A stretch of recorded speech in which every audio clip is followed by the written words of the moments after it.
বাংলা পঞ্জিকার প্রথম মাস বৈশাখের প্রথম দিনে নববর্ষের উদযাপন বাঙালিয়ানার রীতি, আমাদের সংস্কৃতির অবিচ্ছেদ্য অংশ। এ উৎসব ইতিহাস ঐতিহ্যের সঙ্গে জড়িয়ে আছে নিবিড়ভাবে। বাংলাদেশ, ভারতের পশ্চিমবঙ্গ ও ত্রিপুরার বাঙালিরা নববর্ষ হিসেবে বিশেষ উৎসবের সঙ্গে এই দিনটি উদযাপন করে। পহেলা বৈশাখ বা বাংলা নববর্ষ উদযাপনের কথাটি মাথায় এলেই মুখ দিয়ে অকপটে বেরিয়ে আসে পান্তা ইলিশের আহার বিলাস। পহেলা বৈশাখ মানেই পান্তা ইলিশ। প্রথম প্রহরে ইলিশ ভাজা, মরিচ পোড়া, বেগুন ভাজা, আলু ভর্তা আর পান্তা ইলিশের ভোজ না হলে যেন বৈশাখের উদযাপনই ফিকে হয়ে আসে।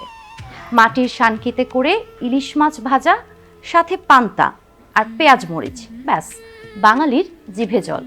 এই নিয়ে কত আয়োজন, কত কি। যদিও বৈশাখের সঙ্গে পান্তা ইলিশের প্রচলনের ইতিহাস খুব দীর্ঘ নয়। তথ্য অনুসন্ধানে জানা যায় পান্তা ইলিশের সূচনা হয় 1983 সালে রমনার বটমূলে। রমনার বর্ষবরণ উৎসব এবং ঢাকা বিশ্ববিদ্যালয়ের চারুকলার মঙ্গল শোভাযাত্রার সুবাদে প্রতিবারই ব্যাপক লোক সমাগম হয়। আবহমান কাল থেকেই পহেলা বৈশাখ বাঙালি উদযাপন করে আসছে মেলা, হালখাতা সহ নানাভাবে। দিনটিতে ঘরে ঘরে ভালো খাবারের আয়োজনও নিয়মিত অনুষঙ্গ। তবে পান্তা কিংবা ইলিশ কখনোই পহেলা বৈশাখের অনুষঙ্গ ছিল না। কিন্তু বৈশাখ অর্থাৎ এপ্রিল মাস জাটকা ইলিশের নদী থেকে সাগরে ফিরে যাওয়ার সময়। তাই জাটকা নিধন রোধে এ সময় সরকারিভাবে ইলিশ আহরণ নিষিদ্ধ।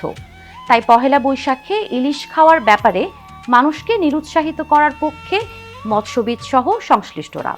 তবু যেন পান্তা ইলিশ ছাড়া বাঙালি পহেলা বৈশাখ ভাবতেই পারে না।